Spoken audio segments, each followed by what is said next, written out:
2017 में एक फिल्म आई थी, नाम था रईस। और इस फिल्म में शाहरुख खान ने जिस व्यक्ति का किरदार निभाया था वो अंडरवर्ल्ड डॉन अब्दुल लतीफ से प्रेरित था।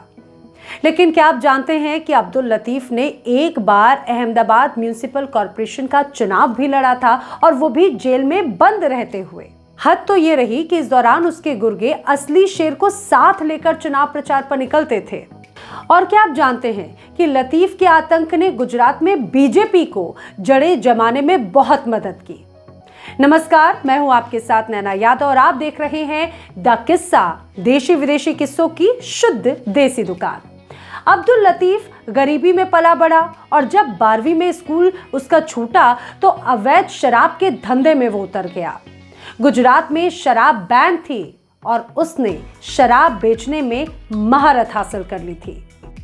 1977-78 में उसने राजस्थान में चलने वाली शराब भट्टियों में पैसा लगाया और थोड़े ही दिनों में वो गुजरात का सबसे बड़ा शराब माफिया बन गया।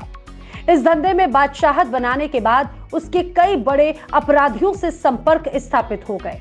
इस दौरान उसे असामाजिक गतिविधियों में शामिल होने के चलते पासा एक्ट के तहत जेल भी भेज दिया गया।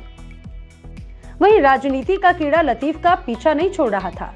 अब ऐसे में 1986-87 में होने वाले गुजरात के नगर पालिका चुनावों में 5 सीटों से जेल में रहते हुए उसने चुनाव लड़ा। इस दौरान उसे चुनाव चिन्ह मिला शेर। तो लतीफ के गुर्गे पिंजरे में बंद शेर को लेकर प्रचार के लिए निकल पड़े। ये मतदाताओं को संदेश भी था कि उनके साथ अगर धोखा हुआ तो वो शेर की तरह शिकार करेंगे।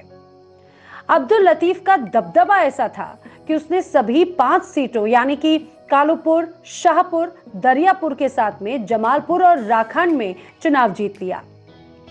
चुनाव जीतने के बाद उसने सुप्रीम कोर्ट में जमानत के लिए दरवाजा खटखटाया और वो बाहर भी आ गया। अब्दुल लतीफ को टाडा और रासुका में नामजद किया गया, लेकिन वो गिरफ्तारी से पहले ही विदेश फरार हो गया। साल 1995 में वो पाकिस्तान के रास्ते अहमदाबाद आया और दिल्ली में छुपकर रहने लगा। आपको ये जानकर हैरानी होगी कि लतीफ के आतंक ने गुजरात में बीजेपी की जड़ें बहुत मजबूत कर दी थी। साल 1993 में जब एलिस ब्रिज विधानसभा सीट से हरेन पंड्या ने उपचुनाव लड़ा तो उन्होंने वोटर्स से सिर्फ एक बात कही, वो ये कि जब आप लोग वोट डालने जाएं तो लतीफ को जरूर याद रखें। हरेन पंड्या 45,000 वोटों से चुनाव जीत गए। 1990 के चुनाव में जब पहली बार बीजेपी ने गुजरात में जीत का स्वाद चखा, तब उस वक्त वो खुलकर लतीफ के बारे में कुछ नहीं बोल सकी, क्योंकि बीजेपी का जनता दल से गठबंधन था और जनता दल के नेता चिमन भाई पटेल राज्य के न केवल सीएम थे बल्कि लतीफ के लिए उनके मन में सॉफ्ट कॉर्नर भी माना जाता था। लेकिन 1995 में जब विधानसभा चुनाव हुए तो बीजेपी एलिस ब्रिज विधानसभा सीट जीतने का फॉर्मूला समझ चुकी थी और फिर चुनाव में लतीफ को जमकर टारगेट किया गया, जिसका बीजेपी को भरपूर फायदा भी मिला। केशुभाई पटेल राज्य के सीएम बने।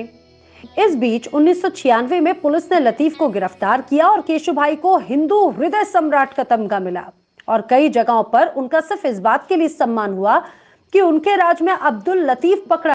29 नवंबर 1997 में जेल में बंद लतीफ को पूछताछ के लिए बाहर लाया गया। पुलिस के मुताबिक पूछताछ के बाद उसे वापस ले जाया जा रहा था, तभी उसने पेशाब के बहाने भागने की कोशिश की। इसी दौरान हुई फायरिंग में अब्दुल लतीफ मारा गया। ये किस्सा आपको कैसा लगा हमें कमेंट सेक्शन में जरूर बताएं। वीडियो को लाइक करें और अगर आपने अभी तक द किस्सा चैनल सब्सक्राइब नहीं किया है तो सब्सक्राइब करना ना भूलें।